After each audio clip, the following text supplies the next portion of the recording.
Hello, chat. Welcome in. Welcome. Oh, forgot to enable that. But welcome in. Hope you're doing fine on this lovely Monday night or morning or even evening. Technically, that's the night. But oh well. We have a few, quite a handful of stories. I know last night was pretty productive in terms of the bad creepypasta readings. I think that was pretty successful, and to be fair, I enjoyed doing them. They were a lot of fun, and we cringed mostly. We got frustrated, especially since it was a living nightmare what we just read. I think the worst one was definitely the fucking Sonic X one. But regardless, we're here to read more. And we have quite a few of them. I know there was one from yesterday that we didn't get to read. It was called Coffin.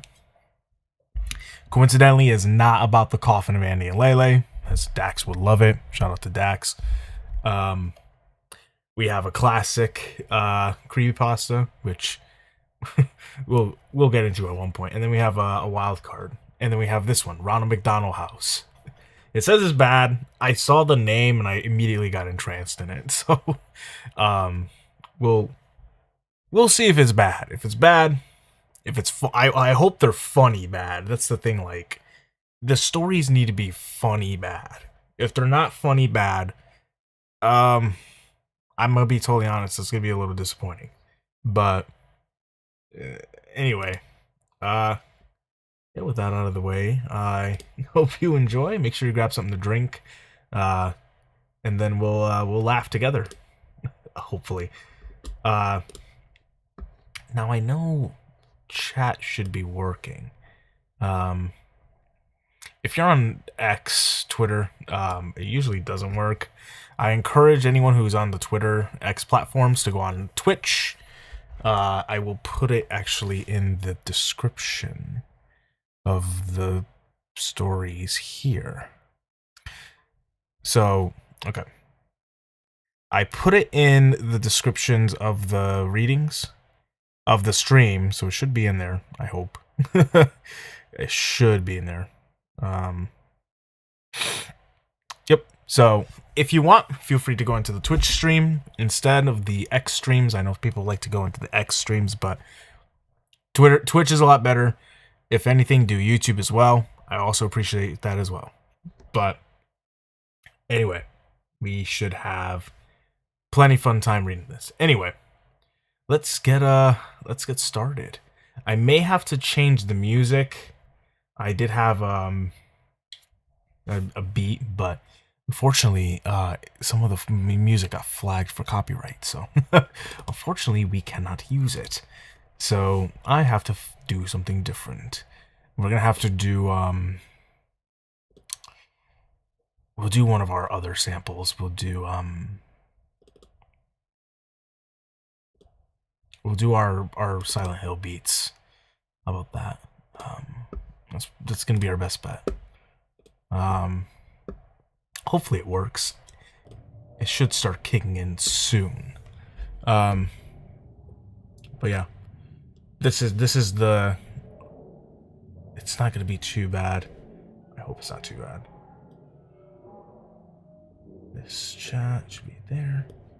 Okay. All right, let's begin. This is the Ronald McDonald house. Actually, I'm gonna record this, so I'm gonna pull this up. There we go. So now this is recording. All right, this is the Ronald McDonald house. I'm sure you heard of the Ronald McDonald House charity. They provide housing for families of sick kids when they're in the hospital. Seems pretty innocent, right? Well, there's another side to the charity. There's another type of Ronald McDonald House, one that not many people know about. There's one in most big cities. You won't find it by looking for it. It doesn't have an address. It doesn't have a sign above the door. It doesn't even have windows. No, the only way you'll find it is if you're taken there. Ooh, some abduction. Okay. That's how I found it. Template. What? Unless that's like it's supposed to be a picture because it said it was like not found. Yeah, because if you look, template page does not exist, so it definitely was a picture. I don't know why all the embedded images just don't fucking work here. I never met my real parents. I've been in and out of foster families and group homes in Detroit since I was a kid. I'm 15 now, and I'm what they refer to as a bad kid. Always causing trouble, always getting thrown out of place with another unsuspecting do-gooder who thinks they can help me. I always prove them wrong. Yep, spoken like a true angsty 15-year-old. My caseworker sat across the black metal table, looking weary and frazzled. On the table between us was a thick letter-sized brown envelope, my case file. "Well, your reputation has preceded you," she said, "and now you've only had two options. Military school in Lansing, or the Ronald McDonald House." Yeah, go to the Ronald McDonald House, which has miraculously cleared you for acceptance. I don't have the patience for drill sergeants in 5 a.m. reveille. And how bad could a halfway house named after a fast food clown possibly be? Ronald McDonald House it was. Dark clouds loomed above me the day I climbed into the back of my caseworker's town's car. My few belongings and a backpack and the clothes on my back, that's all I could take. One of the few belongings I had was a photo album, filled with pictures of all the foster families I had been with. It was nice to remember some of them, even though I had royally fucked it up each time. "I've had a few cases who went through the Ronald McDonald House," the caseworker said from the front seat. "Things went so well for those kids. I never had to transfer them anywhere else. In fact, the house took over their case files and everything." We drove into downtown Detroit. That's the biggest sign right there, Detroit. Past all the familiar landmarks. I had been thrown out of one of foster homes just outside town because I snuck into downtown Detroit with some neighborhood kids to sneak into a dive bar. Good times. What the fuck are you going to a dive bar at 15 years old? I guess if you wanted liquor, right? There's probably easier ways to get some. Well, here we are. The car came to a stop. I looked out the window. We had parked in front of a tall, gray, windowless building, sandwiched between two other industrial buildings on a narrow city street. I noticed there was an address on the building to my left and one on the right, but none on this particular building. Not even a sign. "Are you sure?" Oh, hold on a second.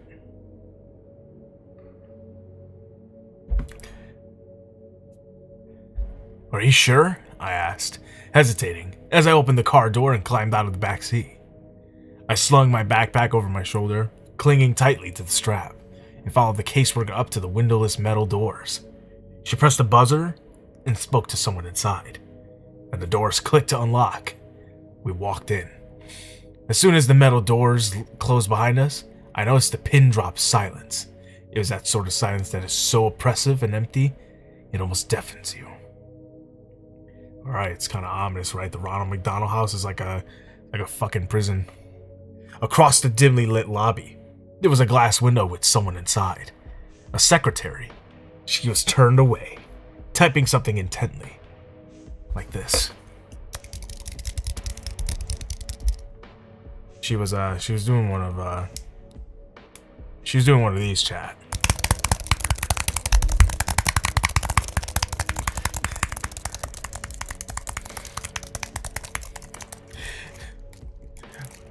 We walked over to the window. The caseworker rang a bell on the counter, and the secretary spun around in her chair. Her face was painted like a clown, like Ronald McDonald, in fact. She even had the short, curly red hair. Otherwise, she wore a typical white nurse dress. I wanted to laugh at how bizarre it was, but I couldn't. A chill swept down my spine. Something was not right. I watched as the nurse and my caseworker interacted. Paperwork was passed through the window. The caseworker slid my case file under the glass, as the nurse slid her some papers to sign. As my caseworker signed the papers, the nurse looked at me. Her smile should have been warm and welcoming, but all I saw in her eyes was hunger. "'Cause you look like a Big Mac, dude." "I can't stay here," I stammered loudly. "Take me to the military school in Lansing, please." "What's the matter, sweetie?" the nurse asked, her voice muffled slightly by the glass. "Afraid of clowns?" Oh my god. As I looked into her hungry eyes, now there was a malicious glint as she laughed. My caseworker laughed too, obliviously, and said, Now, don't overreact. You'd hate the military school. Besides, this will be good for you." "Yes," said the clown nurse. "This will be good for you." Before I could object, I heard a slam behind me. I spun around to see an open door in the far corner of the lobby, to the left of the front desk window. There was no one there, just the light that flooded in from the door. Then the creeping shadows, shrill, echoing laughter, and growing shadows along the wall inside of the door. "Oh," said the caseworker, "here comes the welcome committee." As I stared in horror, clutching the strap of my backpack, my caseworker patted me on the shoulder for the last time. "Don't worry, honey. It'll be different this time. You'll feel all right at home, I promise." She turned to leave. I felt bile churning in my stomach. "No," I said desperately. "You can't leave me here." "Oh no, I've got to get going. I never did like clowns." I love that so she brings him to this fucking secret MK Ultra facility, right? It's definitely not a Ronald McDonald house, right? Looks nothing like one. It's just like some science lab. And she's just like, "Oh, there's nothing wrong here." It's just like the most oblivious fucking caseworker ever. She's like, "Yeah, this is a great place to put this 15-year-old where they're probably going to test him like a lab rat, right? Because it's just a red herring." God damn it. You should have went to the military school, bitch. But you wanted to go to the Ronald McDonald house. And with that, she left me there. The metal doors slammed behind her. And that's the thing, they're metal doors. They're not like regular doors, like wooden doors. They're fucking metal. Which is another red flag. I faced the open doorway by the front desk again. The shadows had almost entered the room and the piercing laughter was filling the lobby with sound. I ran for the front doors, pounded and yanked and pushed and screamed. Just fucking put commas, dude. It's not that serious. Screamed for help. Screamed for my caseworkers. Screamed for anyone. Please, God. Why, Lisa? Why? I turned to see the nurse behind the glass smiling at me again. And then, they entered. All laughing all the while. A whole group of laughing nurses with clown faces and red hair. Some male, female, but all with the same terrifying Ronald McDonald makeup. And in the dim light of the lobby, I could see the glint of metal tools in their hands. Coming up the rear was a pair of clown nurses rolling a metal table, complete with restraints. "Get the fuck away from me!" I screamed. I pounded at the metal doors again. "Let me out of here!" They surrounded me, grabbing me as I thrashed and screamed and tried to tear myself away. laughing as I kicked and squirmed. They slammed me onto the rolling table and strapped me down. I looked around wildly, and I was surrounded. "Let me go!" Twisting and turning and pulling at the restraints. They rolled me through the open doorway and down a seamlessly endless white hallway. They laughed and laughed and laughed. Like fucking sadists, they waved their shiny scalpels and razors and needles mere inches from my face, just to make me flinch and scream. Yeah, I think at that point you realize this isn't the Ronald McDonald house, dude. This is the fucking insane clown posse house. This made them laugh even harder. The last thing I remember, before one of them finally injected me, was the hands. Gloved fingers prodding inside my mouth and pulling at the sides of my mouth. You already said that. Distorting my screams and forcing an unnatural grin onto my tear-streaked, sweaty face. Hot, rancid breath in my face. And the whispered, perverted voices speaking the words, "We love to see you smile." Ugh, it's fucking creepy. Then as the maniacal laughter seemed to warp and wind down like a dying record player, everything faded to black.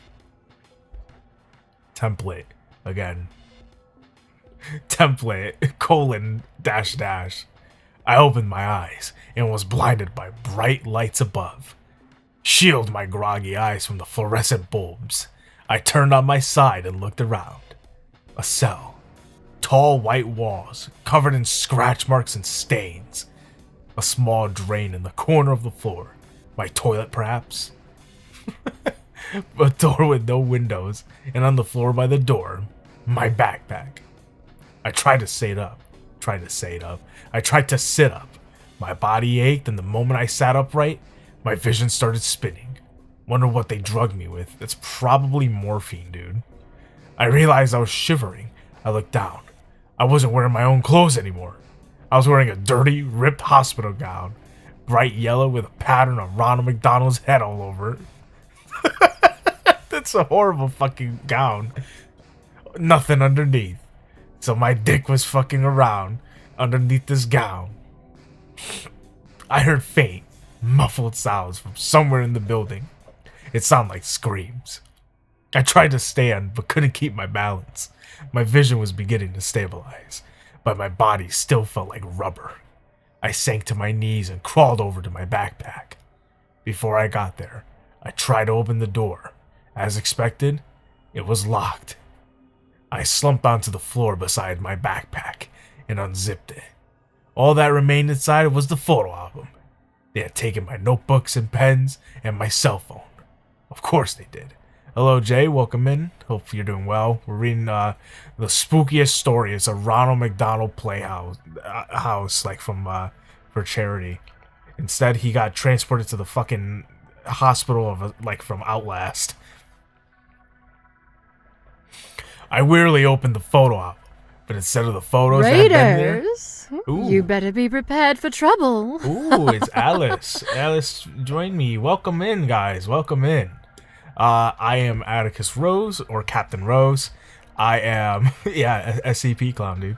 I am an actor, director. I do comic dubs. I make noises into other noises. Hello, Alice. How's it going? But yeah, essentially we're reading some bad creepypastas. I hope you enjoy, and know that I love garbage, so we're gonna be delving into the trash bin quite a bit. So this is quite the story. So the synopsis is, because some people just joined at a perfect time, I can recap because I was just telling Jay. So there's this kid, it's this teenager. He gets moved from foster house to foster house because he's a delinquent child. He's a little fuckhead. And then the caseworker's like, you can either go to military school or you can go to Ronald McDonald house. And he's like, bitch, send me to the Ronald McDonald house. What do you fucking think, bitch? And so she brings him to this fucking warehouse, and it's like no windows, no doors. There's just a metal door, and he's like, I don't think this is the Ronald McDonald house. And the caseworker's like, yeah, this is the address. We're gonna go in here, sugar. And so he goes in. It looks like the fucking facility in Outlast.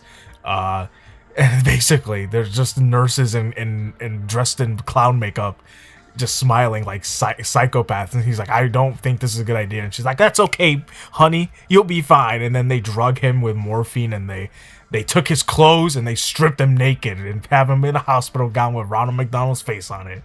And that's where we are now. Now he's on morphine and he could barely stand up. So, that's the synopsis. That's where we are now in the story. We have a few more. So if you're interested, stick around and grab something to drink.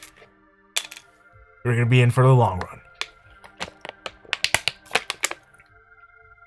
Oh yeah, these stories are really fucking bad. So, where was I? Oh yeah. Can I get drugged too? Yeah, you don't want to get drugged. You don't want to get drugged by the fucking ICP. Especially, you don't want to hear, you don't want to hear, who comes the boogeyman? That's what you get to hear. Okay. I rarely opened the photo album, but instead of the photos that had been there, photos of myself with my previous foster families, photos where I attempted to look happy and hopeful, even though I knew I wouldn't be there for long. Instead of those photos, they were like crime scene photos. In each one, I recognized one of my former foster families, brutally murdered and covered in blood. Well, yeah, dude, if they're murdered, they're covered in blood anyway. My heart raced and my stomach churned. I began to turn the pages quicker. Each page, a new photo, a new family, new carnage. I recognized their faces and the inside of their homes. I had lived with all these people, and now they were all dead. I came to the last few pages. A photo of a house at night, then a window of that house, then inside the house, a dark hallway with lighting coming from one doorway, then a photo of my case. Just fucking have a video. Why don't you just show him a video? You have to just, he's like, oh, there's a photo of a hallway, then the inside of the hallway, then the walls of the hallway, then the person in the hallway. It's just like over and over. Holy shit. Fucking words. Then a photo of her looking at the camera in horror. Then a photo of the caseworker, naked and covered in her own blood, contorted into an unnatural position in her bathtub. So this dumb bitch brought him over to the Ronald McDonald house, quote unquote, Ronald McDonald house, and she was fucking retarded and didn't realize, hey, maybe this isn't the Ronald McDonald house, right? There's just like there's nurses. I don't think there's fucking nurses that are like psychopath clowns in a fucking white porcelain like warehouse. It's just that's just my 2 cents though. At least you would think that at least they had also Alice, how was Twilight Princess? I forgot to ask because I joined it for a little bit and then I was like, oh shit, I gotta get this started. But I saw you were playing. Was he still possessed as the wolf?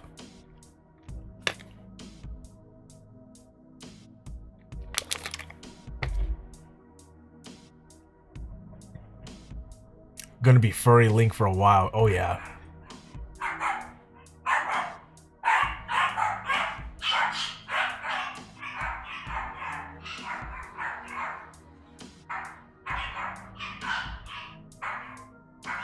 Intro to like 3 hours long. Yeah.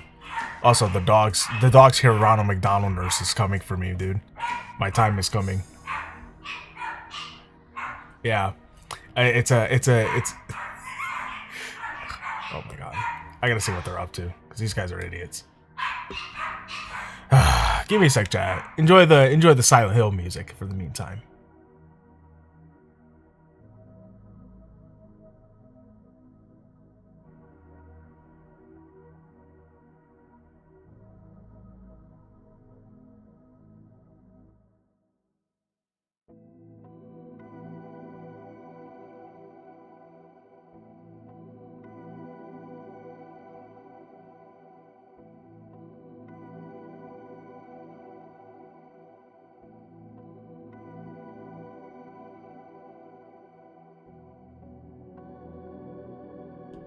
Alright, I'm back.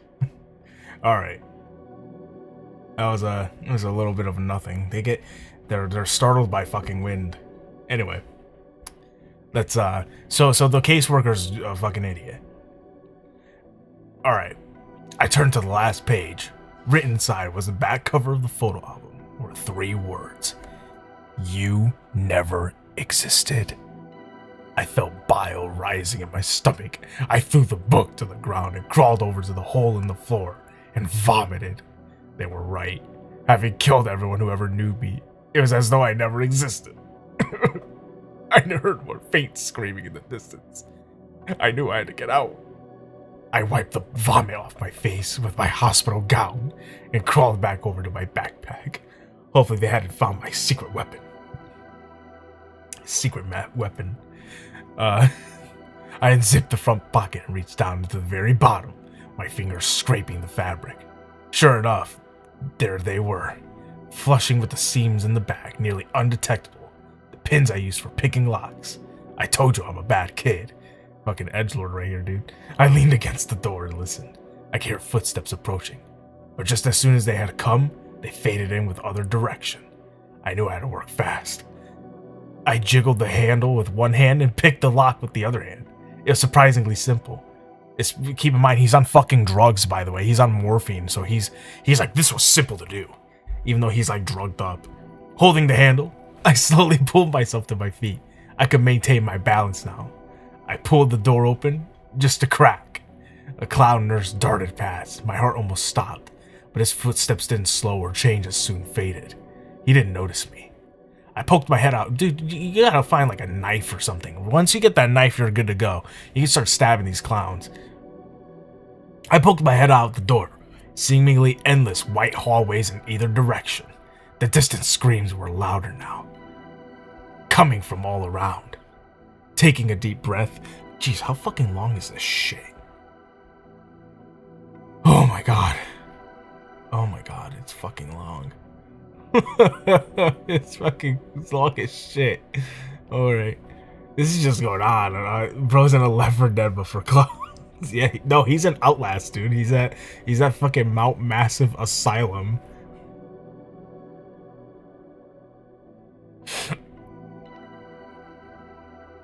Taking a deep breath, I stepped into the hallway and closed the door behind me. I decided to go to the right, passing doors identical to the door that I had been behind. Yeah, you just mentioned that. I heard the screams and sobbies coming from behind each one. He's mentioned screams like 6 times. Distant screams were louder now. Fucking screams. Hold on, let me see. He said over here. I can hear. I think over here he said above, like, I heard screams. So he said screams like 5 times. I heard the screams and sobbing coming from behind each one. I stopped for a moment at one door. I heard the crying of a child inside. I jiggled the handle to see if I can let him out. Locked. I kept moving, looking behind me every few seconds to make sure no nurses had come in the hallway. That's why I said, grab a knife, get the knife, get the knife. I passed a set of white double doors. I stopped for a moment. The word play place was written in tall, thin letters across the width of both doors. I heard more screaming coming from within. The screams of multiple people. And laughter. The insane, shrill laughter of the clown nurses. I shuddered and laughed. I was afraid to find out what sort of torture was happening in there, and I knew I had to keep moving. I saw a door ahead with a stairway symbol. I headed for it. As I opened the door, I glanced behind me and saw 2 clown nurses emerging from the play place room. Their white nurse outfits were covered in streaks of blood. I quickly shut myself into the stairwell, hoping they hadn't noticed me. The stairwell was dimly lit, with cement walls and rusty railings. So much for quality control, right? I looked behind at the door I had just closed. There was a red number 5 on the door, so I must be on the 5th floor. No shit! I decided I had to get to the ground level. Each footsteps echoed as I began to descend the stairs. I couldn't hear the screams anymore, just a low, deep humming sound, like pipes in the wall. It was a welcome respite. I finally came to the door numbered 1. The staircase seemed to descend a few floors lower, but I stopped here and slowly peeked through the door. More white hallways. No clown nurses to be seen. So far, so good. I stepped through the door and walked into the hallway. I noticed I couldn't hear any screaming on this floor, just the buzz of the fluorescent tube light above. I came to the end of the hallway and another set of double doors, a large red cross, the kind you see on a lifeguard stand on a first aid kit, was painted across the width of the doors. I pressed my ear to the door. All I heard was a slow, rhythmic pulse like a machine at work, and faintly, a beeping sound, like you hear in a hospital room. I knew I shouldn't open that door. I knew this wasn't the exit. I knew I should keep looking, but I had to see. I turned the handle. It wasn't locked. I peeked inside. Why does he, like, okay, I get it, it's like ominous, but like he like pauses everything. Like this is a frequent writing thing. I knew I shouldn't do it. I knew this wasn't. I knew. I turned the handle. It wasn't locked. I peeked inside. It's just like, and again, it was a carnivorous white room. Fluorescent lights flickered and buzzed. You could just use like, I like in all seriousness, like let's like if I'm to actually like give advice, you can just like get rid of like the periods and just like put commas. It was a carnivorous white room with fluorescent lights flickering and buzzing. Along the room, I saw wires hanging all around, scattered in places and place to place, as if it was made in a hurry. You can make it descriptive and also intriguing. It doesn't have to be just like this. I saw wires hanging all around, fluorescent lights flickered and buzzed. Like I get it, but add some pizzazz to it. When you have it this way, it's choppy as fuck, and it takes away from the engagement. Like reading it feels awkward because it's like pause, like over and over and over. You don't want your readers to feel like they're fucking chugging. You want it to be a seamless engagement. So that's just a bit of a critique. It's easily fixable. And hanging from the ceiling, in rows, kids in hospital gowns like mine, attached to white wooden crosses. Jesus fucking Christ. Affixed to the ceiling, literally crucified. That's pretty brutal, dude. It's like a Cannibal Corpse album. They were silent, their heads drooping forward, their eyes either closed or staring at nothing. Some seemed to twitch a bit, but most were still. Their crosses swung back and forth very slightly. And the hanging wires? They weren't wires. They were intravenous tubes attached to the kids' wrists. Tubes sucking out their blood. I almost vomited again right there and there. Jeez. In the very center of the room, amidst the rows of hanging crosses, I could see where the rhythmic pulsing sound came from. A huge steel cylinder, which seemed to be collecting the blood from all of the tangled tubes that dangle from the kids' wrists.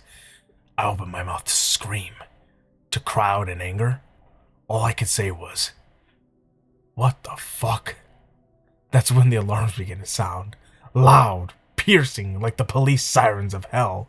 They must have realized I was missing. I shut the doors and frantically glanced around the hallway to see if anyone was coming. No sign yet. I ran for the stairwell, sucked the blood out where... No, dude. From their fucking wrists.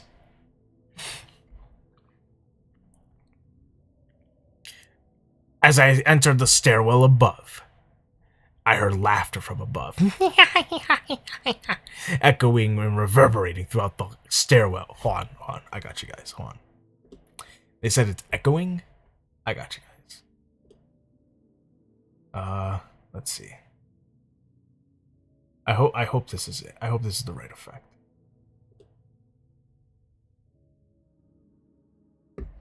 I gotta pause this real quick.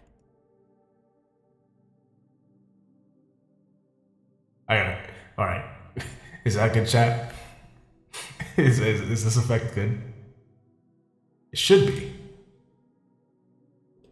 Yeah, so basically, he's saying that the clown people were like,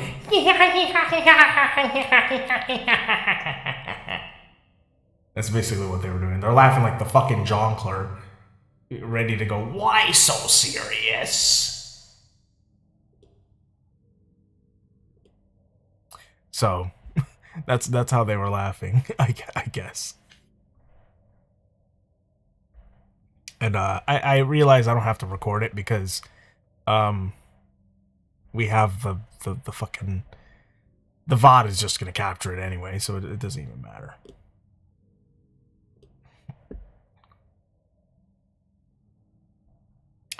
Alright. I hope... Jesus Christ. This... Okay, thank fucking God. It's almost done. It's almost done. We're at the climax of the story. I stumbled down the stairs as fast as I could. I must have gone down another 3 stories before I reached the basement. I found myself running through a dark, sewer-like hallway with small light bulbs overhead every 10 yards or so. The smell of decay and rotting flesh grew more and more pungent as I ran. The laughter continued behind me. I managed to glance behind and see a group of them running after me. Honestly, that would be fucking terrifying. I saw them come into the light and then become silhouettes again. Their smiling faces and gleaming knives and needles pushing my adrenaline to the max. I ran past the cloves full of stacked, rotting corpses, but I couldn't stop. I couldn't think of anything but escape. I turned a corner and found myself facing the metal rungs of a ladder in the wall. I climbed until my head smacked the ceiling. Below me, the shadow and laughter grew closer. Their footsteps slowed. They were close and they knew it. I pushed at the ceiling above me, heaving upward, and panting and screaming. The clowns were below me. Frantically pushed the manhole cover back over the hole, blocking out the laughter of the clown nurses below. I lay there on top of the manhole cover for a few minutes as I caught my breath. Rain fell on my skin. The turbulent night sky above was a welcome sight. I looked around. Abandoned buildings, broken glass, no lights, no cars, no sign of any life at all. A police siren somewhere in the distance. Then silence. I climbed to my feet. Pain shot through my leg. I looked down and saw the cut on my ankle where a clown nurse had slashed me. The bastards. Limping the best I could, I started to walk. Hello? I called out. The only answer was a distant roll of thunder. Somebody help me! Lisa. My foot fell on something soft and mushy. I looked down. A newspaper. I peeled it off the wet asphalt. Most of the ink had faded, but I was able to make out the date. July 13th, 1992. I dropped it, an icy dread filling my stomach. I kept walking. 1992? What is that, the fucking year he was born? Can anyone hear me? I screamed. Please! Anyone! Please! My words faded into delirious sobs. I stood still for a moment. The rain had soaked through my thin hospital gown. I shivered as the wind blew. Then I saw a light in the distance. It was a big, yellow M in the sky. Oh my god. A McDonald's, of course. I limped towards it. Why would you go back? You knew this was a possessed McDonald's, Ronald McDonald house. Why would you go back to the place you were getting slaughtered from? I limped towards it.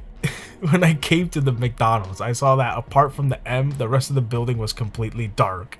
I walked cautiously towards the broken windows and looked in. Darkness. I turned and surveyed the place outside playground. 10-foot tall structures of colored tubes for kids to crawl through. Sitting at one of the benches was a familiar figure. The Ronald McDonald statue. You know, the one where you could sit beside him and it looked like he got his arms around your shoulder. Every kid's seen it. I shuddered at the sight. The doors were unlocked. I walked in, out of the rain. Silence. Darkness.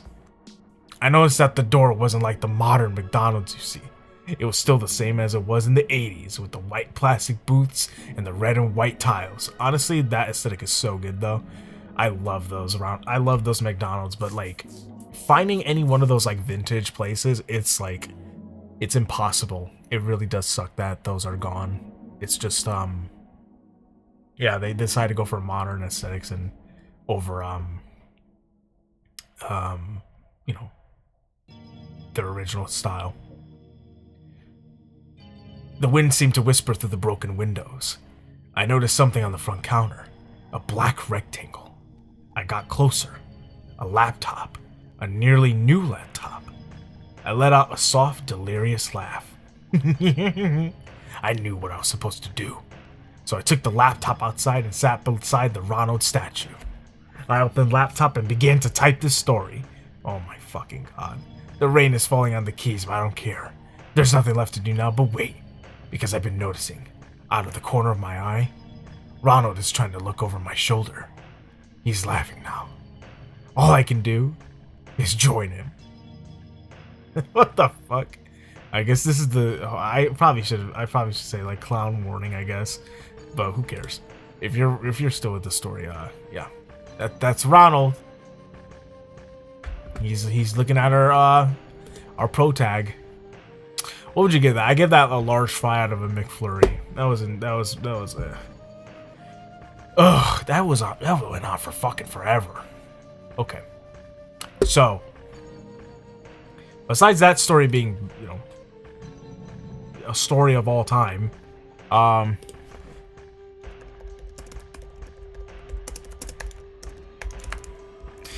thought that was it was whatever. I thought it was like gonna be funny bad, but it was more like just cliche and badly written. But I digress. Anyway, we have Coffin or I Hate You. We could read one or the other. So you can let me know which one you want to do while I I sip on some water.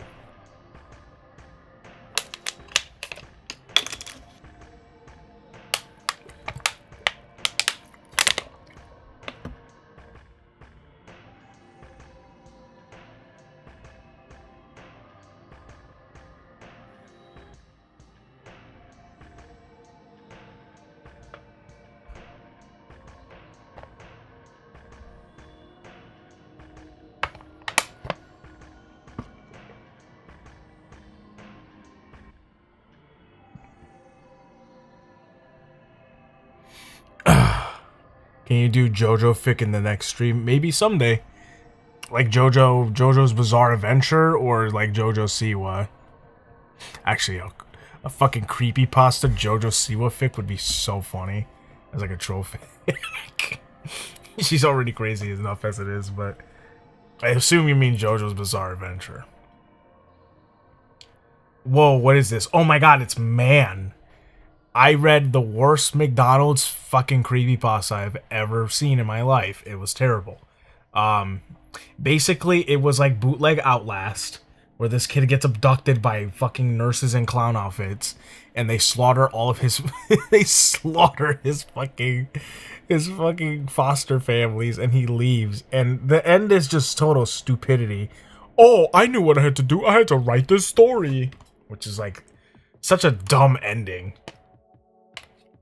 It's barely an ending. All it is just you escape. And is anyone gonna believe you? No, you're a bad 15-year-old kid. Anyway, that was the story. So we can choose either I Hate You, you know, the best story ever, or we could read Coffin. And no, this isn't the Coffin of Andy and Lele. Because this was written 8 fucking years ago. Far before that game existed. So don't get too excited. Alright. I'll just wait for your responses. Also, if you want, feel free to follow me if you haven't already. Or subscribe. I do these not too often, but when I do, it's usually a fun time. I like to just goof around and laugh. I Hate You? Alright. You want to read I Hate You? Alright, well... For a second, I thought you said I hate you to me. I was like, what the fuck? But... Alright, we'll read I Hate You. I just hope this story isn't fucking super, like, long. Alright. I should do another indenture. So... Okay, now that's recording. Alright. This is I Hate You by Slime Beast. What a name. This isn't one of those haunted game stories. At no point are you going to hear me claim something within the game spoke to me, reacted to my words, or forced me to punch myself repeatedly in the face. No, this isn't about a haunted game, or a game doing something impossible, or even something it shouldn't have. This isn't about a glitch or a hidden satanic message at all. No time did I phone Nintendo headquarters only to have my questions answered with hushed whispers or anguished screams. This story's about a game feature I don't think anyone else has unlocked. That's it. No ghosts, no conspiracies, no clones of Joe Biden. Just a secret we were all supposed to find, but never did. Something that changes an entire generation's childhood, in the very essence of a multi-million, billion-dollar franchise. Nintendo, dude. Yeah, that's my favorite company, fucking Nintendo.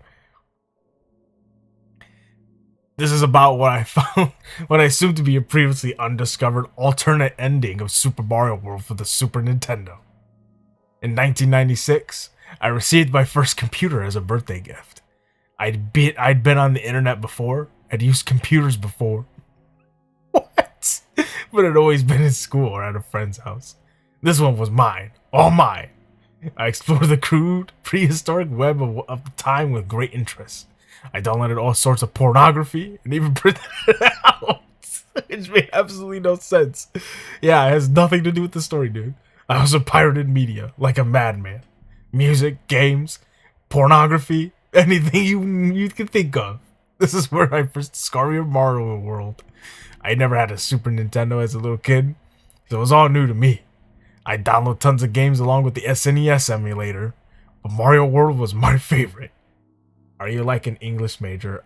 You would think I am, but that's what I was going to school for originally, but I pursued software engineering as my major, so that's what I do.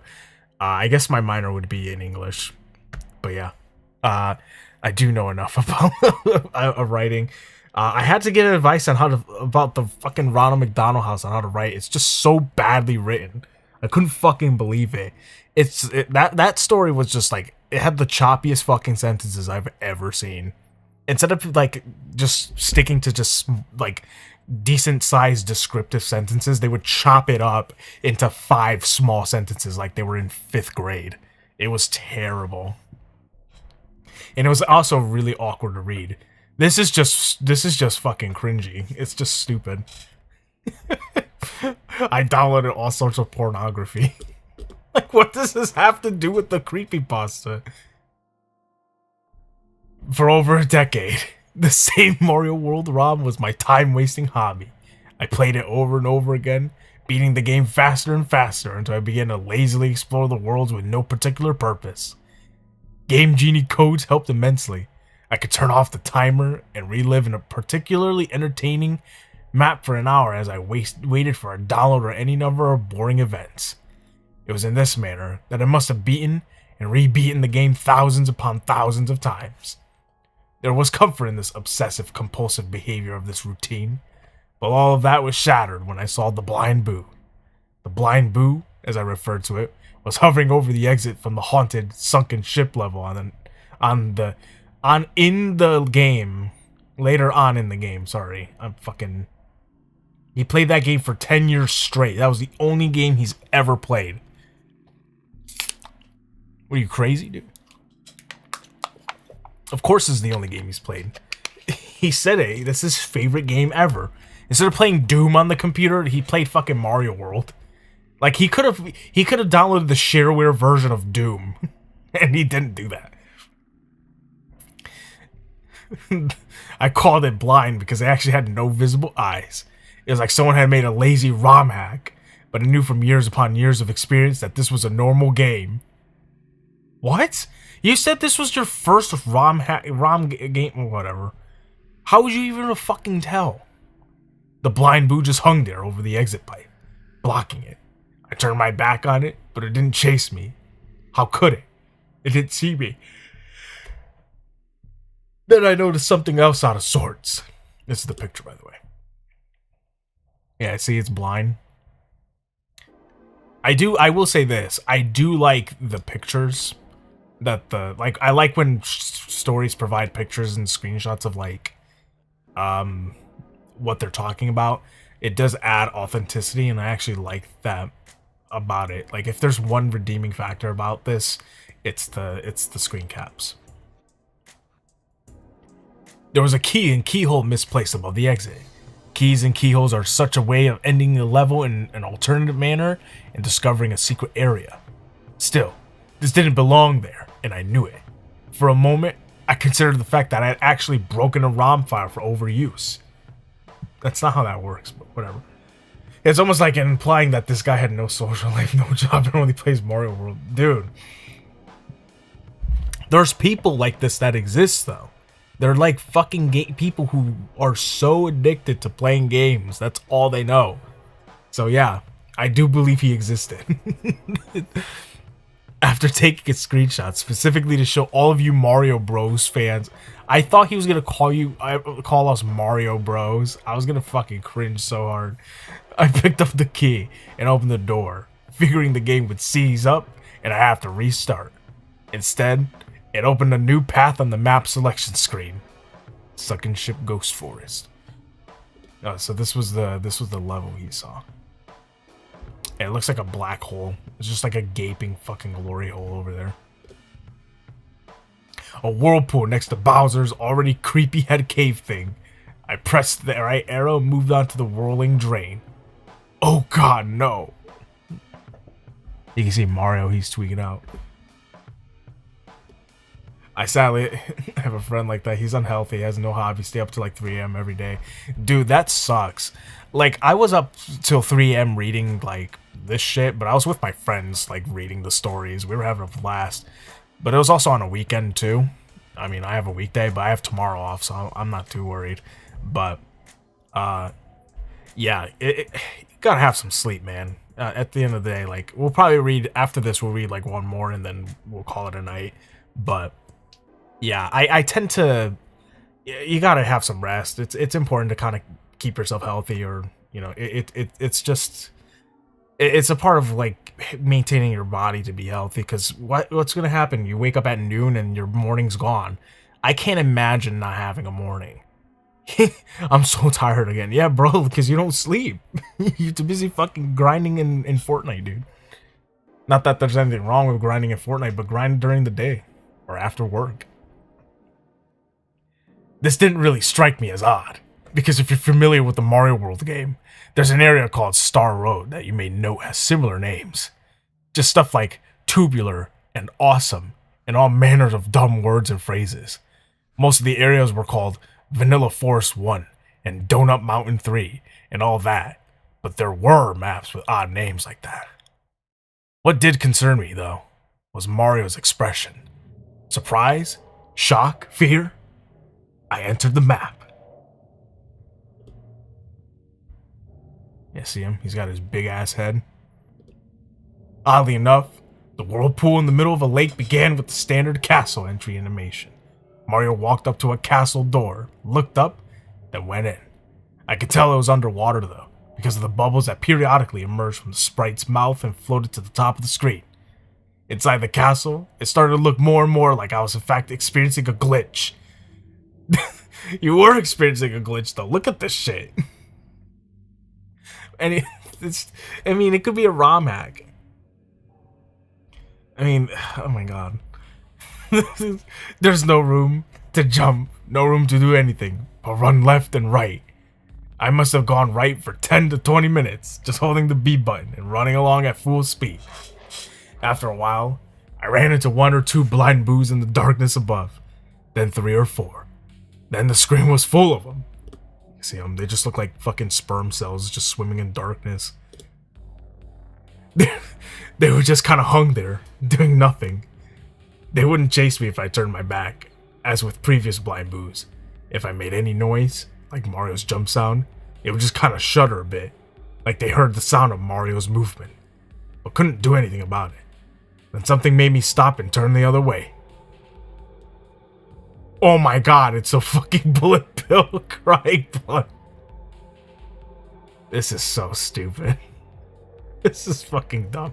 Just so you guys know, in the whole time of Creepypasta, I've never read I Hate You. Never. Not once.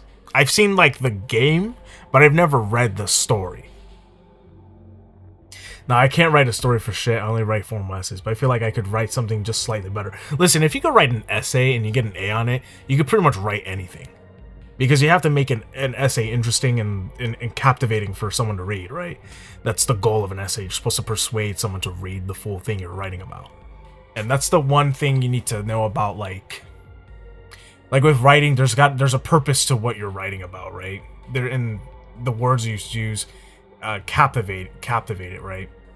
Not that this is bad per se, but it's like, it was a classic creepypasta, but it's renowned for being a cliche creepypasta. I've never read it personally, but it's next to Sonic.exe is like a bad example of like what not to do in creepypastas. It's like a fucking template, because it's like, oh, this spooky thing is happening. What's gonna happen next? Basically, it feels like Boo Haunted House. That's the best way to kind of describe it right now. Oh, these weird things are happening, and these aren't glitches. These are actual things that happen in the game. Even though it could be a ROM hack, because you downloaded it from the fucking internet, you idiot. So, now I knew beyond a shadow of a doubt that this map was designed specifically to screw with the player. Not because the giant bleeding Bill was hemorrhaging profusely from his face, but because it was inescapable. There was literally no other way to avoid being killed by it, as you could clearly see above. That is, unless you're like me, and you have the Game Genie cheats on hand. I switched on the code for permanent invincibility.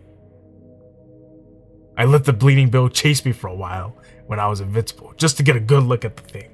I stopped and killed it with my invulnerable touch, only when I saw a message that had been there when I passed before.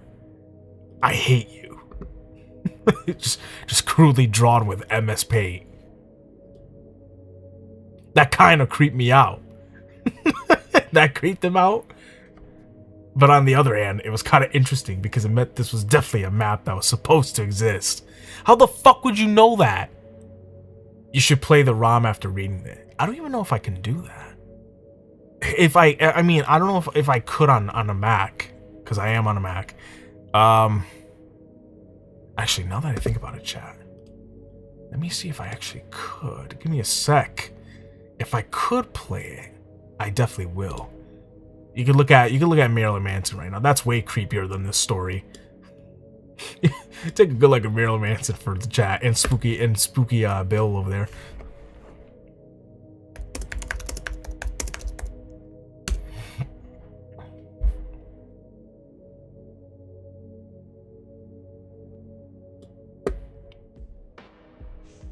I need to see if this is a thing I can download. If I could download it. Oops, I didn't want to download that. It was a torrent file. I did not have any sort of torrenting tools, so I'm good. If you can get a totally legit SNES and download the file, there's a ROM. I actually do have an SNES. I have my SNES, and I actually do have Super Mario World. So I do have it. So any sort of emulation, I can totally do because I actually own the game.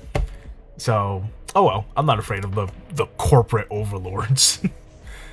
At least for me. Let's see. Download. All right, chat.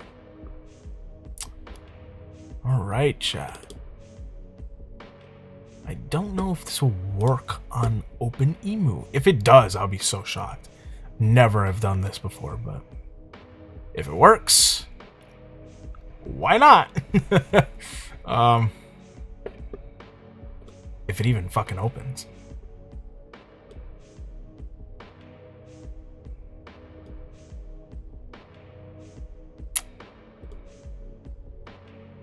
Oh, my poor emulator doesn't want to work. Oh well. Oh I'll figure out another time. That would have been fun to play.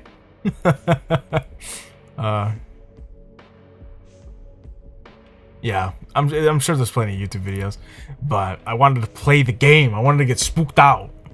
I want to get spooked out, Alice. Okay, I wanted to see fucking lollipop ghosts and flying jack-o'-lanterns.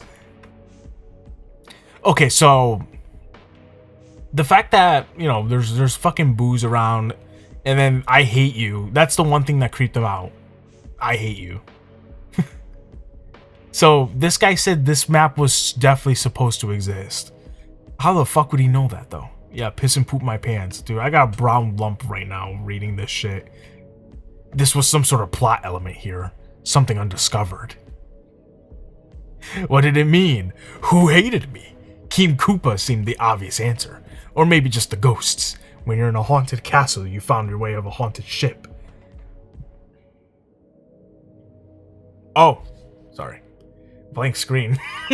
Jesus Christ. I do it all the time. I do this every single time. Oops. Alright. Damn. Oh, chat. Chat. Such a polite chat. I'm so happy that I just kept... This happened last time. I was muted. And no one told me I was muted the whole time. I just kept talking and talking for 15 minutes. Until someone's like, are you muted? I was like, what the fuck? So yeah, sorry about that. What did it mean? Who hated me? Okay, I mean, you weren't missing much. It was all the audio. I saw it again as I approached some giant boos. Yeah, they're fucking, they're cringing out, dude. They don't even want to be in the story. I was thankful that the blind boos ended at this point, because the more I watched them shudder, the uneasier I felt, almost empathetic towards them. Jeez, they're fucking bitch, dude. They're just random ghosts in a game. The thankfulness ended when I turned my back on the giant boos and this happened. Hey, he's getting chased. Why won't you die? Yeah, that's how I feel about every one of these fucking stories. Oh, what's gonna happen next? Oh my god, there's fucking blood everywhere because this is a shitty creepypasta. Yeah, boos are hiding. They don't want to be a part of the story. That's why they disappeared. The giant boos with faces I hadn't seen before. They always looked mad at being awakened. Angry that you were invading their haunted house across the Mario World Island. This was different. And they looked gleeful. Demented. I could see right down their throats. Now let's look down their throats. That gaping vagina hole. Which seemed odd given the lack of details their mouth usually displayed. And yes, of course I'm gonna address that message you saw in the picture. Why won't you die? I don't know why. Am I supposed to? Who's asking? He's really into it, dude. He's RPing this so hard. I let the giant boos touch me, and they died like the bleeding bills. Of course I had encountered two.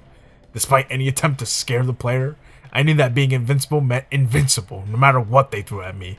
Yeah, because you couldn't complete the game like a real gamer, dude. After a while of running down this strange, claustrophobic corridor with no more eventful happenings, I came to a room with an exit pipe. Taking the pipe downward, I came out the other end and dropped into a room filled with water. The water made sense, this being a sunken castle beneath a whirlpool and all. I was rewarded for my troubles with a question mark block that released a mushroom for me. I could have easily done this with a cheat code, but the thought had escaped me as I faced all these new and strange sights. The first creatures I encountered in the underwater portion of the castle were thwomps. Unless you've been living under a rock since the mid-80s, you know thwomps are stone-like square creatures that hang from the ceiling and fall whenever you come closer. Then they try to crush you. Dude, he's mansplaining on what fucking thwomps are. I'm sure everyone who's played Mario knows what a thwomp is. Well, these thwomps lined up in a tight row, non-dropped repeatedly at random with no real trigger or any sense of logic. They would just wait or drop whenever they seemed to feel like it. It also looked like these thwomps had been very successful thwomps. Yeah, they got covered in red chocolate, dude. Boo started hardening the Riot IRL, stealing his Mario World copy and going insane. Yeah, dude. That's how the story goes. Yeah, they ate that red fucking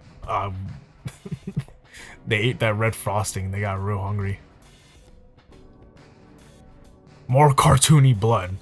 This was getting pretty unusual for the Mario Bros. Franchise, which I hadn't recalled seeing blood in it at all. Yeah, they got red velvet cookie, dude. They got that red velvet flavor. Also, okay, there's blood in the game now. He saw blood, and he's like, oh, this is a part of the game. Nintendo's getting real innovative with their fucking game, right? Now I'd seen it used 3 times. The bloody bills, the messages. Well, the messages weren't really blood. They were just red scribbles. So, that's kind of minute. And these perpetually smashing, grinding thwomps who were working their victims. Who? Into pulp forever. Into the hampering effects of the water. I walked slowly under these things, making sure every single one touched me and died. They were all, you know, you can just run into them, right? You could swim into them and they'll die anyway. He's got the touch. There are also 30 of them in a row. How specific. In the sight of them mindlessly crushing over and over just made me hate them with an unsettling intensity. What's weird is that the blood caused Mario to slide as if he were on an ice level. After walking through that gauntlet of depravity, I swam into more open area that was filled with spikes on the floor and ceiling. It was difficult to swim in this manner without touching the spikes, but since I was still invincible, I didn't think much of it. I avoided them more for fun than out of any sense I'd be damaged. It stopped being fun really fast, though. You see the fucking blue Marios. Now I knew some of what was going on. The bloody mess, the thwomps, another mistake, were unendingly splattering. It was other Marios, past Marios that tried to traverse this level and failed. I had to admit that this was an excellent touch, even if it was a bit ghoulish. Whoever had designed the map actually broke the 4th wall and showed you the bloated, motionless abortions of the players. Motionless abortions. I watched Markiplier played this when I was like 10. Yeah, dude. I watched a few people play this shit too. Like I said, I Hate You was a pretty popular story, but I've never actually read the story. I've only seen people play it. But yeah, the story is honestly kind of shitty. As like someone who's writing my own story, I see why like people are like, yeah, the story's kind of Alright,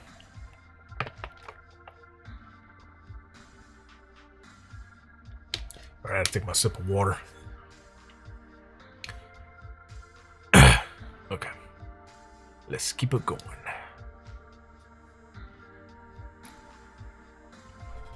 And so he broke the 4th wall, huh?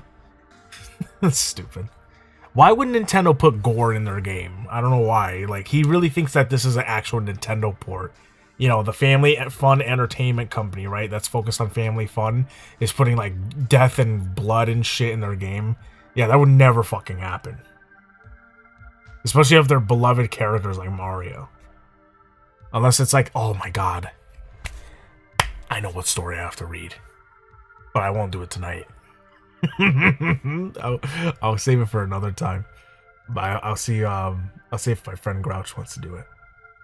It's so bad. Also, motionless abortions.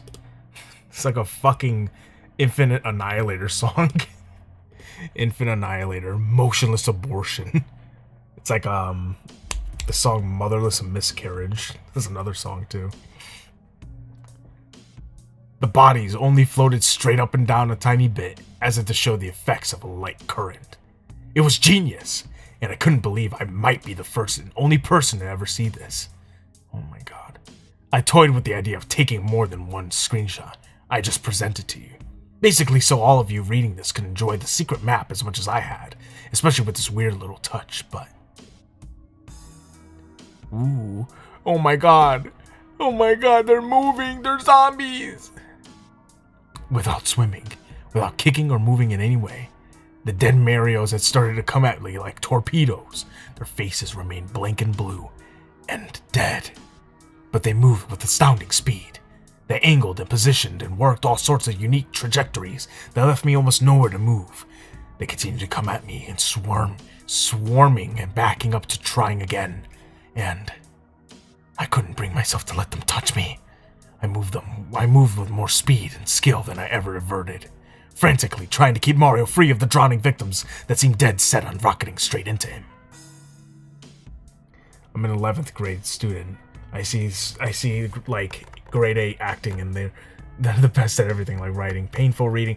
Well, I mean, I kind of excuse it for like kids, because at the end of the day, like, they're kids, so you can't like obviously it's like I'm an adult, so if I'm comparing my writing to an 8-year-old's, of course it's gonna be fucking better objectively, because I'm an adult. Kids don't know how to write, so I mean, I get, like, you gotta start somewhere, right? Like, my writing wasn't fucking good when I was a teenager. I used to write fanfic, but it's you can tell this was written by someone who was a little bit older, definitely, who was probably like a college student or something like that, but I kind of give it a pass when it comes to like kids, mainly because they're kids. But you know, it is what it is. But I will say, like, it is cool that they're writing anyway, even though it is a little cringy, because I had stories I wrote and they were fucking cringe as well. I made fun of them at some point in time, but unfortunately I lost the files. Someone should be able to use periods and commas when they're in academic classes. This is also true, but also remember, they're still learning other techniques in writing as well. I do agree, you should know the basics of writing, but in terms of having more eloquent ways of speaking and adding more fluff to your writing, that they still are learning those skills. But I think you know, you start somewhere. I guess it's just this story's so cringe. I can't imagine like an 8th grader writing this. I mean, I can see someone who's like someone in high school, like an edgy kid.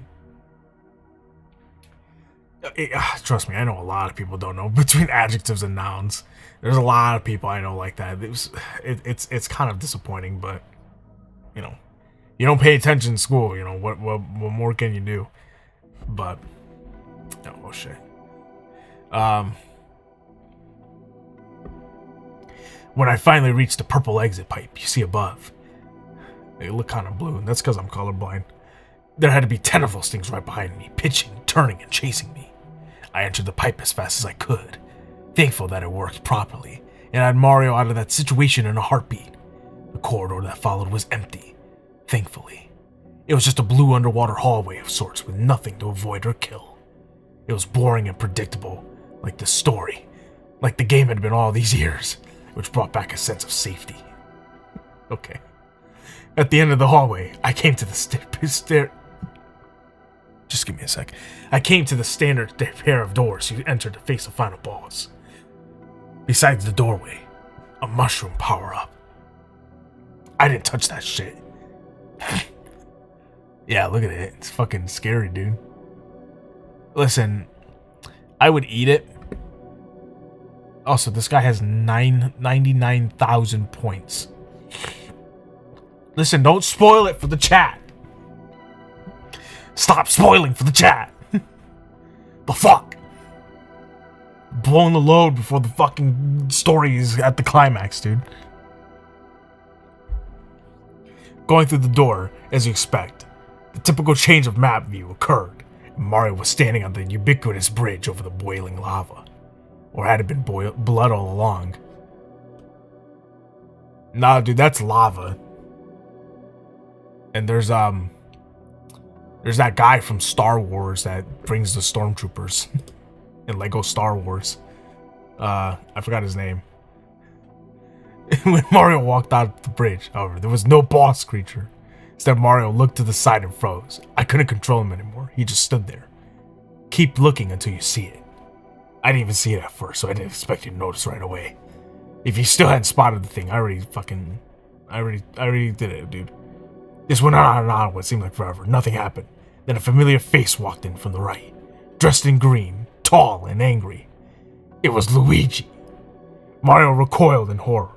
It's difficult to say that without thinking how crazy it sounded But Mario reeled back with a sort of terror that was uncharacteristic for such a peppy, happy-go-lucky mascot like him. Then Luigi spoke. It was all connecting now. The messages scrawled on the walls. I hate you. And why won't you die? Luigi. You thought Koopa worked alone. I'm doing the Luigi from the Super Mario Super Show. He had always been Mario's second banana. What? The player too. The one who doesn't get the princess in these early games. Yeah, he gets some sloppy seconds, dude. He didn't get the fuck Peach. No matter how identical he is to Mario with skill set and ability to, and tenaciousness and bravery. At the end of the day, the game is Super Mario Brothers. And he's just the brother. No, he's got his own fucking games. He's got Luigi's Mansion. Mario's missing. I mean, that game is kind of shit, so sorry, Luigi. You got Luigi's Mansion, at least. That's a good game. How he must have hated Mario. Who among us? Among us. Who wouldn't? Think about it. No matter what happens, Mario always comes back. No matter how many corpses he leaves littering the battlefield. He'd always been there. He's always there once more to leap and cheer and get all the adoration. And Koopa hadn't worked alone? I didn't know what that meant at first, if anything. But again, you just have to think it though. How exactly does King Koopa consistently succeed in kidnapping the princess? From day one, from the original Mario Brothers onward, it had always been an inside job. Alright, dude. It's fucking conspiracy-ass story. Still unable to control the character. I watched Mario simply cower in fear as Luigi leapt in high air, as high as he could in Mario 2, the bastard child of the franchise. Mario 2 is actually a good game, though.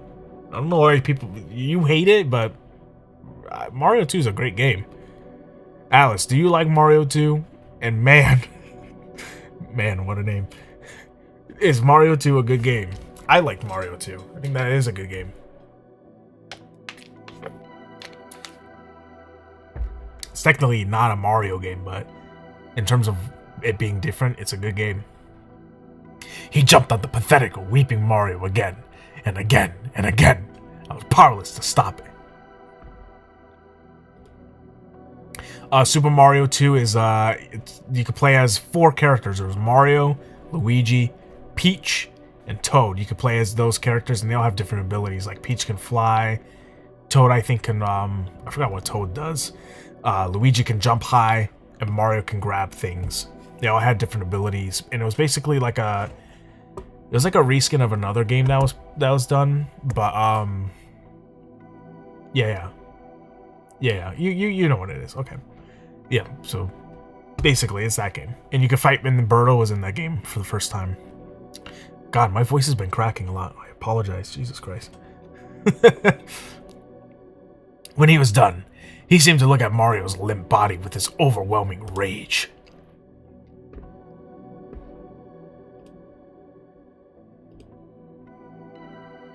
Oh, I already did that. Okay. Then the bridge started to disappear. Soon, Mario would be dead. As I looked on, I had an irrational thought.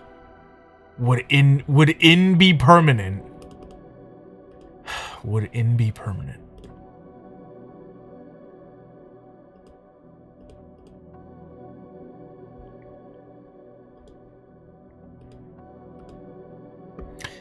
Damn! Oh my god. Jesus Christ. What a pose. That's gonna be... Hold on. That's the thumbnail. That's the thumbnail of the video. Alright. I took a screenshot. That's all I had to do. Alright. So Mario's getting up. And then he pushes Luigi. Damn. Pushes him off. With an instant, as Luigi seemed to seemingly strike a victory pose like he'd beaten the level, Mario awkwardly got to his feet and took him by surprise. Fear and sadness and confusion had given way to anger, and Mario overpowered his brother with little effort. To this day, I'm still haunted by the final result of his wrathful reprisal. Oh God, no! There was the map's title. None of this was a glitch. None of it was a mistake. It wasn't a developer getting back at Nintendo, and it wasn't a ghost haunting a Nintendo cart. It was a planned, purposeful part of the Mario Brothers mythos. Yeah, dude, and then Super Mario 64 came out. If you beat the same level X number of times, a secret part of the world opened. And you learned that from Mario Bros. To Mario Land, Luigi had secretly been working against you. It was in fact facilitating the repeated abduction and abuse of the princess. But why? Money? Power? No, it was all there. Because he couldn't take not being the one in the spotlight, not being Mario himself. After Luigi died, well, and truly died, Mario sat on the edge of the bridge and wept. Oh my God, my brother is dead. I was forced to watch this for minutes on end before the screen faded to black. I played the rest of the game through to see if anything changed. Nothing else odd happened. Nothing else odd happened. You could just say nothing odd happened, as one would expect since the whole ordeal was just supposed to be part of the actual story. I couldn't access the whirlpool again. I'd seen the events once, and that's all I was apparently allowed. It was back to the game as usual. The same exact game I'd played since the 90s, and would probably continue to play for the rest of my days. Well, it wasn't the same except for the final image. Don't you think if Luigi was a villain, Peach would tell Mario, yeah, right? She would say, hey Mario, Luigi's kidnapped me. Hey Mario, you should probably know that your brother's in cahoots with fucking Bowser. Yeah, and then not that, Luigi sacrificed his own time to save his fucking brother. Why would he go out of his way to hate Mario? Luigi looks up to Mario. I don't get it. Yeah, it's because he didn't get enough games. He was tired of being the sloppy seconds. Oh my God. This was the end. This is the scariest image. Look at Mario, he's mad. Luigi just looks like Two-Face. And Peach just like, why am I in this story? That was the image. That was it.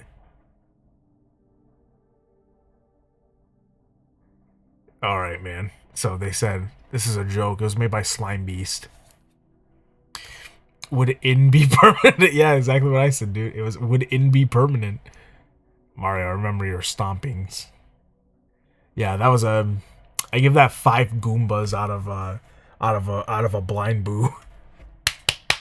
Well done. Well done, chat. This is a good story. This is a fucking... Would in be permanent? Yeah, dude. What did say? What did say, dude? What did say? I eat your ass so good.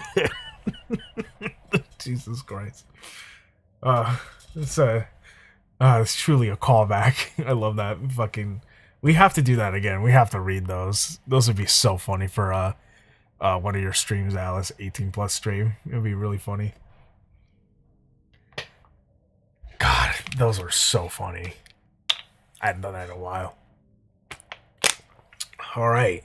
Well, we have one more story for tonight. We read the amazing Ronald McDonald House, which was just like bootleg Outlast. We read the classic masterpiece of shit, I Hate You. Yeah, I hate this story. It was fucking so bad. And now we're going to read Coffin. And no, not the Coffin of Andy and Lele for the final time. This was written 8 years ago. Years before the Coffin of Andy and Lele came out. So, I hate to break your bones and break your hearts. But it's not Coffin of Andy and Lele.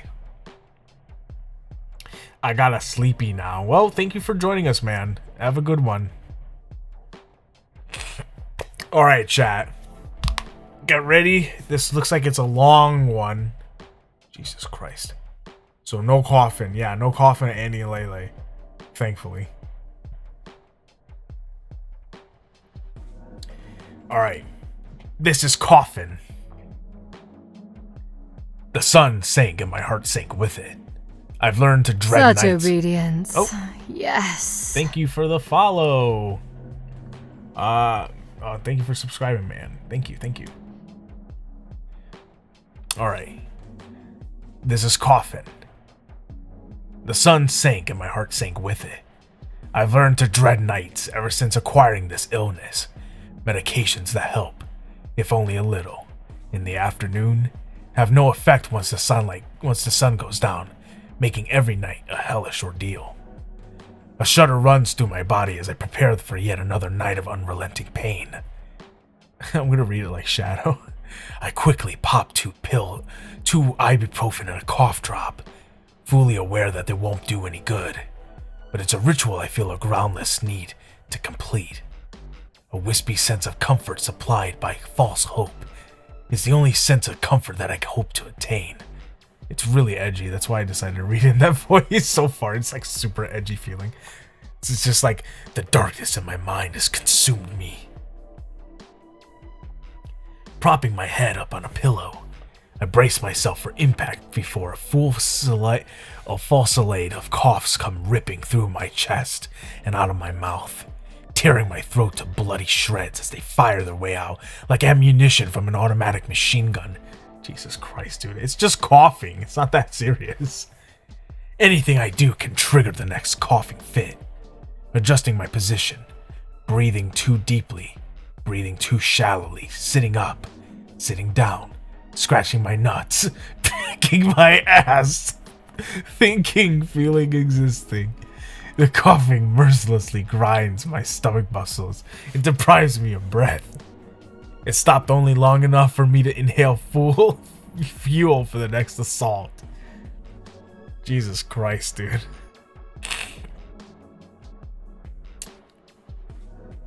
I turn and spit phlegm into a trash can. Fucking nasty. That I had strategically situated at the side of my bed. Strategically? Bro, you just place it there. It's not a strategy. Fucking calm down. The side of my bed before taking in a few seconds worth of breath and coughing some more. I take another pill because, what the hell? Finally, I managed to get, well, how many fucking milligrams are you taking? That's my big question. Are you taking like 100 milligram fucking pills? If you're sick, I'd be taking like 400 milligram tabs. I'd be fucking chugging them shits down. Finally, I managed to get myself in a semi-comfortable position, and as soon as I do, I'd have to go to the bathroom. It takes me several moments to find the energy to roll over and get out of bed, but somehow I manage, coughing all the while. I urinate, as now I have to do every hour, and blow my nose to rid myself of some congestion, and hopefully reduce the amount of coughing I'll be forced to contend with in the near future. I get back into bed and repeat the process. This time, I sit up against the headboard with one pillow placed on the small of my back and another behind my head. I can't lie down, or I feel the full weight of my congestion bearing down upon my chest like the incubus from Henry Fuseli's The Nightmare. It's such a what a odd obscure reference. I don't get it. Also, I don't get how this is creepy. This is just like him talking about how sick he is. I pissed myself. I shit myself. I spit in a can. Oh my god, I read it just a little bit more. I can't believe it. I just fucking spoiled it for myself. I just saw the curse words. I don't know the context. I sit up straight and let my head hang down with a chin resting against my chest. The next coughing fit causes my head to bob up and down like a buoy in a storm.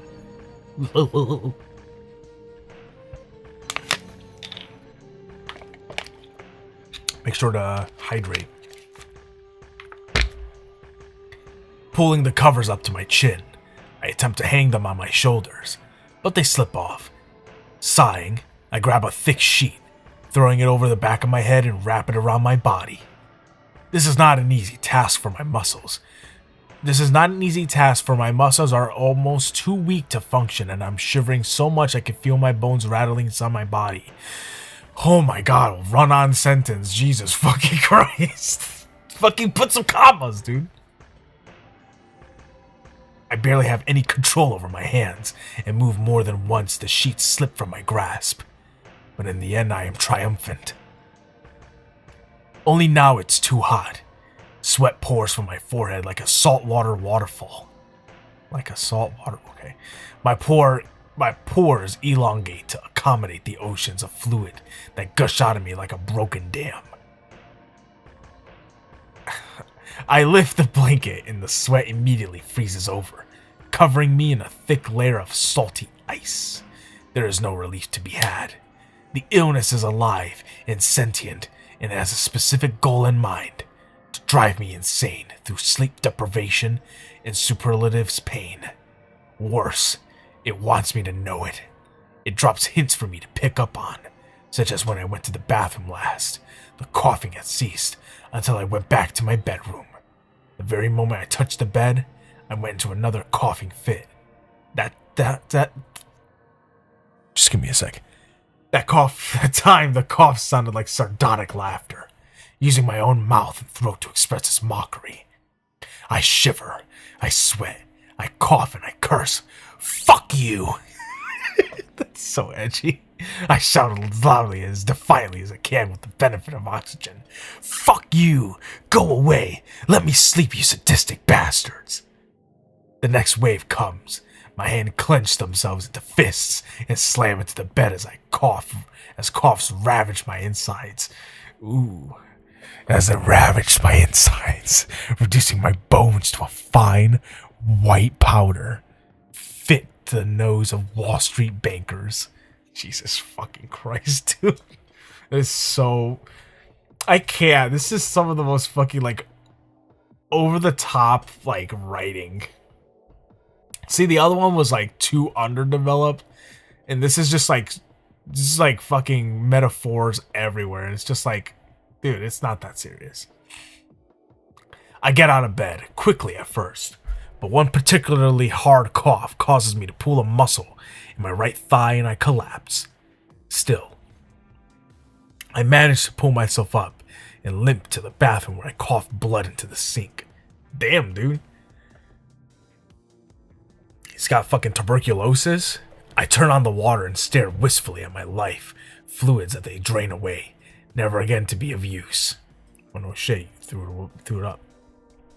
Slowly I venture down the stairs, shivering and coughing through my journey until eventually I make it to the kitchen where I take the longest, sharpest knife from the cutting board and begin to slice through my stomach with the same vigorous circular Jesus Christ.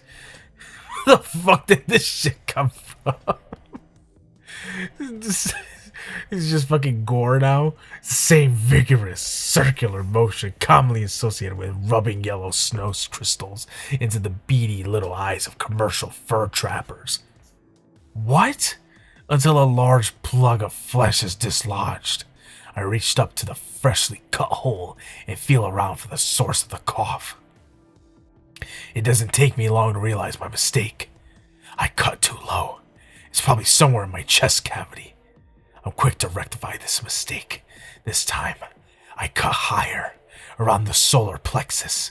The pain is intense, but the blood running down my body warms me up considerably. I reach inside and feel around.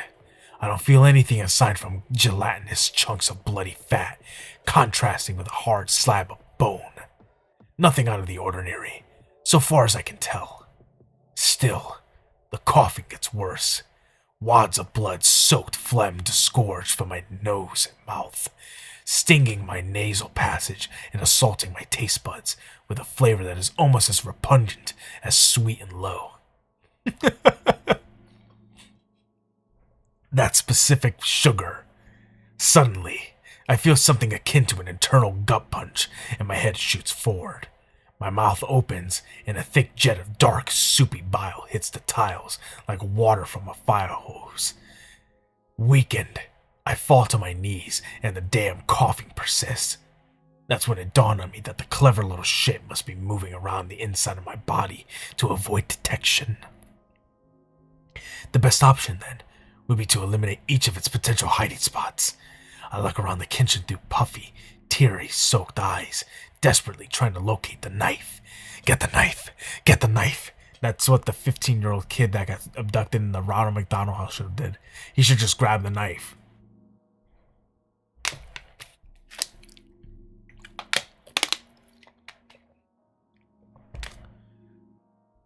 Realizing that it's still in my hand, I go back to work, removing large strips of flesh from my body. Hacking as I cough. The virus is still mocking me, and I damn well don't appreciate it. I'll get you yet, you Satan-sucking Nazi bastard. What? I think to myself as I'm no longer able to speak. You won't be so high and mighty once I catch you and crush you beneath my heel, you nefarious fuck. I guess he's supposed to... Oh, he's no longer to speak, so now he's just thinking it. As I progress upward with the knife, I can feel the coughs migrating up to my throat, proving that my theory had merit. I chase the virus from my stomach to my chest, and finally, to my throat.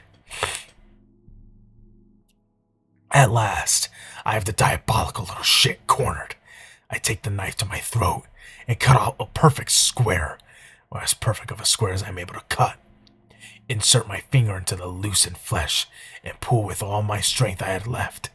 The contents of my throat fall upon what left of my chest and roll into my open body cavity.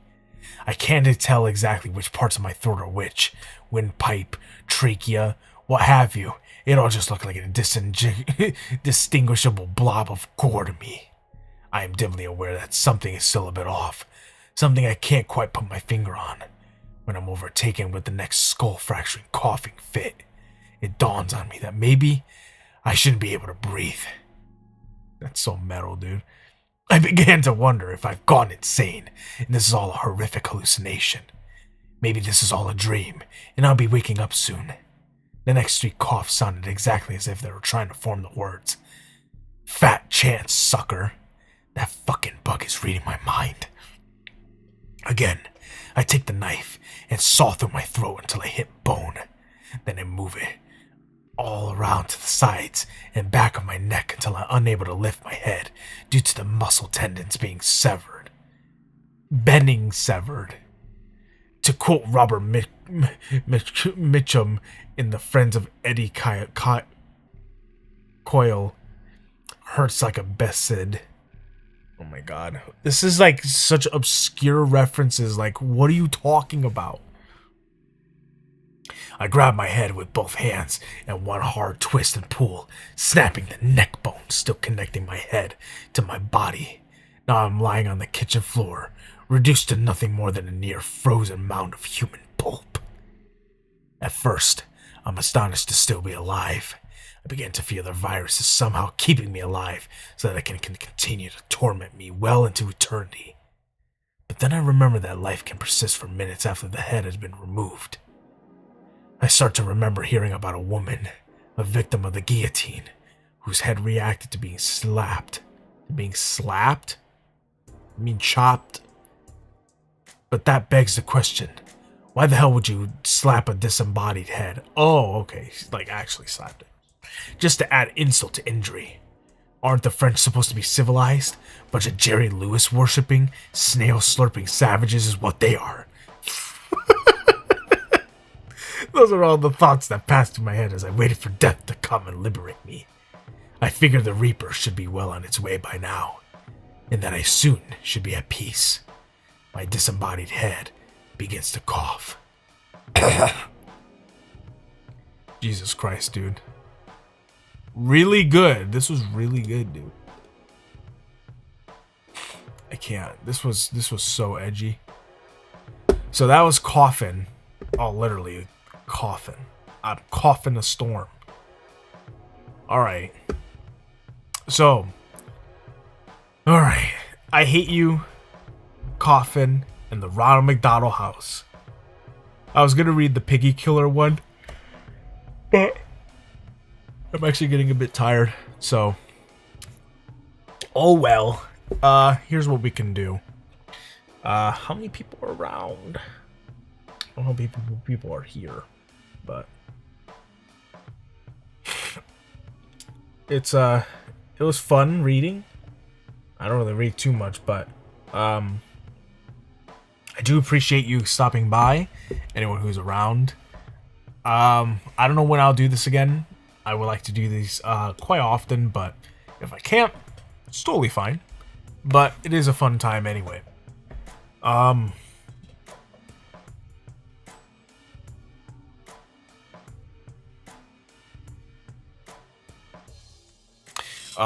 Like I said, stay drugs, don't do school, don't use contraceptives, of course. I had to lower the volume for the mic because I guess it was just too loud, which is fine. I lowered it by like 10 decibels. I have to see on Logic to see if it's even further, but regardless, thank you so much for coming in, and I hope you have a very, very great night. And if it's in the morning, have a good morning or afternoon, yada yada yada, whatever. And I'll see you soon. Cheers.